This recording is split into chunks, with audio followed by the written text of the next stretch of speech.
Shalom Bapak Ibu Saudara yang dikasihi Tuhan.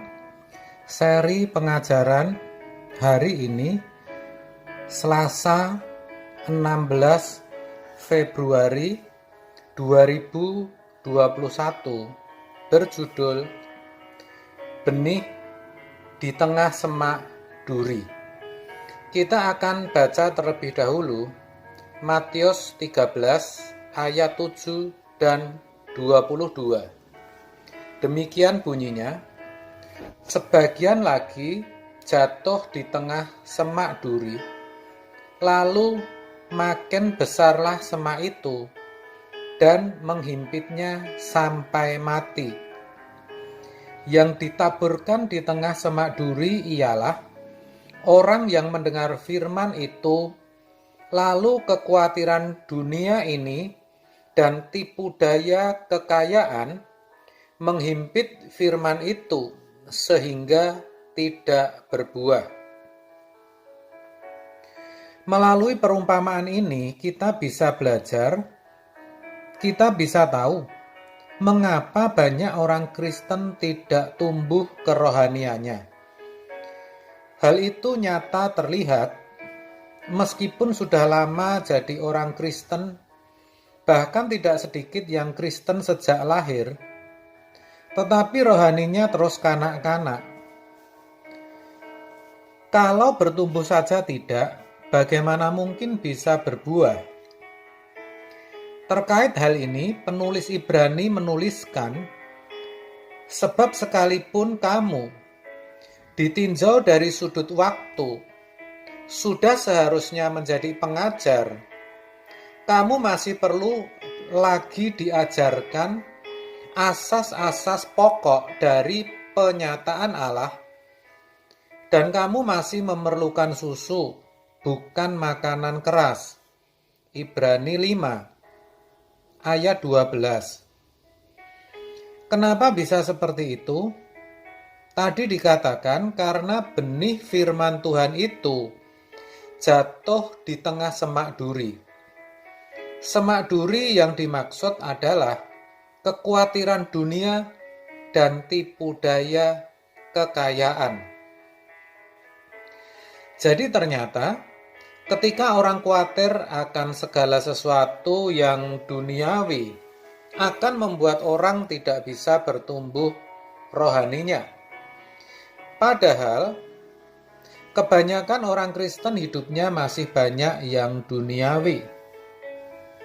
Fokus hidupnya adalah bagaimana bisa berbahagia di dunia ini dengan memiliki keluarga yang utuh dan berbahagia, bisa memiliki sukses karir atau sukses studi, sehat, punya kedudukan, dan sebagainya. Dengan demikian, bisa menikmati hidup yang nyaman. Tanpa sadar, sebenarnya mereka sedang membangun Firdaus di bumi. Mereka sedang memarkir hidupnya di bumi. Padahal Alkitab jelas mengatakan bahwa kewarganegaraan orang percaya adalah di sorga. Filipi 3 ayat 20. Yang dinantikan adalah langit yang baru dan bumi yang baru, atau LB3. 2 Petrus 3 ayat 13. Lah kalau sudah merasa nyaman di bumi, mana mungkin orang memiliki kerinduan untuk pulang ke surga? Tidak mungkin orang bisa memindahkan hatinya ke LB3. Yang dipikirkan, yang dicari, pasti perkara-perkara dunia. Kalau ke gereja, sesungguhnya tujuannya kalau sedang sakit supaya Tuhan sembuhkan. Kalau belum menikah supaya Tuhan berikan jodoh. Kalau belum memiliki keturunan supaya Tuhan berkati kandungannya. Kalau bekerja supaya Tuhan buat berhasil. Kalau punya masalah, supaya Tuhan angkat masalahnya. Bahkan kalau besar dan berat persoalannya, supaya Tuhan nyatakan kuasa dan mujizatnya. Bahkan sepertinya mendesak Tuhan agar mengabulkan semua doa-doanya. Bukan lagi kehendakmu jadilah, tetapi biarlah kehendakku yang jadi. Dengan mengatakan demikian bukan berarti saya tidak setuju orang memohon kepada Tuhan, minta sembuh, diberkati, dilindungi, disertai, tentu boleh. Tetapi pertanyaannya untuk kepentingan siapa? Kalau mau diakui, semua sebenarnya untuk kepentingan diri sendiri yang ujung-ujungnya supaya bisa hidup nyaman untuk kemuliaannya sendiri, bukan kemuliaan Tuhan. Kalimat yang tepat untuk menggambarkan ini adalah menjadikan Tuhan teman agar bisa bersahabat dengan dunia. Itu sebetulnya merendahkan Tuhan, tapi umumnya begitu. Memang sih ada yang permohonannya untuk kemuliaan Tuhan. Tetapi kalau dihitung itu tidak banyak, saudara. Yang banyak itu untuk memenuhi hasrat dan ambisi serta keinginannya. Selain itu, kenapa orang Kristen tidak bisa berbuah? Tadi dikatakan karena tipu daya kekayaan. Jadi sesungguhnya kekayaan itu menipu, saudara. Maka Yesus mengatakan sebagai mamon yang tidak jujur. Lukas 16 ayat 9. Dikatakan tidak jujur karena sepertinya kekayaan itu bisa menolong hidup manusia.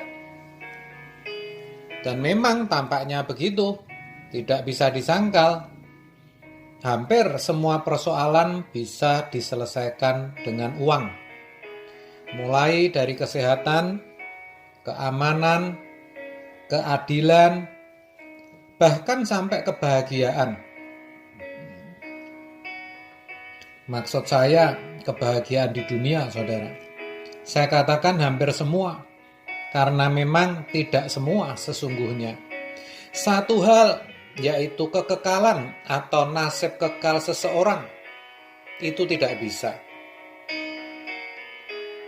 Sebanyak apapun kekayaan yang dimiliki seseorang, tidak menjamin bisa diterima di kemah abadi. Bahkan Tuhan Yesus sendiri berkata dalam Matius 19 ayat 24, demikian, sekali lagi aku berkata kepadamu, lebih mudah seekor unta masuk melalui lubang jarum daripada seorang kaya masuk ke dalam kerajaan Allah. Dan faktanya memang demikian, karena secara kejiwaan orang kaya merasa memiliki daya dan kekuatan, sehingga merasa semua bisa dia selesaikan tanpa pertolongan Tuhan. Jadi yang namanya kekayaan memang penuh tipu daya, saudara. Bahkan dalam Lukas 9 ayat 12 dituliskan, apa gunanya seseorang memperoleh seluruh dunia, tetapi ia membinasakan atau merugikan dirinya sendiri. Terkait akan hal itu dalam 1 Timotius 6 ayat 10 berkata demikian, karena akar segala kejahatan ialah cinta uang. Sebab oleh memburu uanglah beberapa orang telah menyimpang dari iman dan menyiksa dirinya dengan berbagai-bagai duka. Dan kita sudah melihat betapa banyak orang yang menderita oleh karena mengejar kekayaan. Ada yang sampai berurusan dengan polisi, KPK, bahkan sampai harus dipenjara.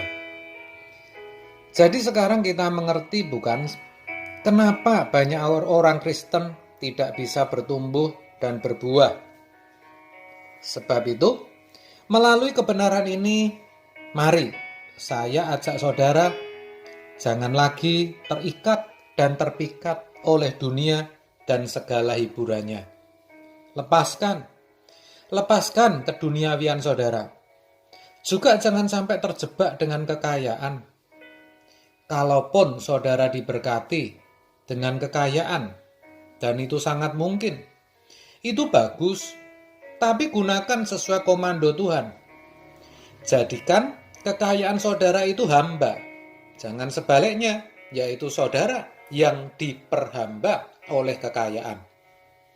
Percayalah, kalau saudara mau berjuang, Tuhan pasti menolong. Amin. Tuhan memberkati.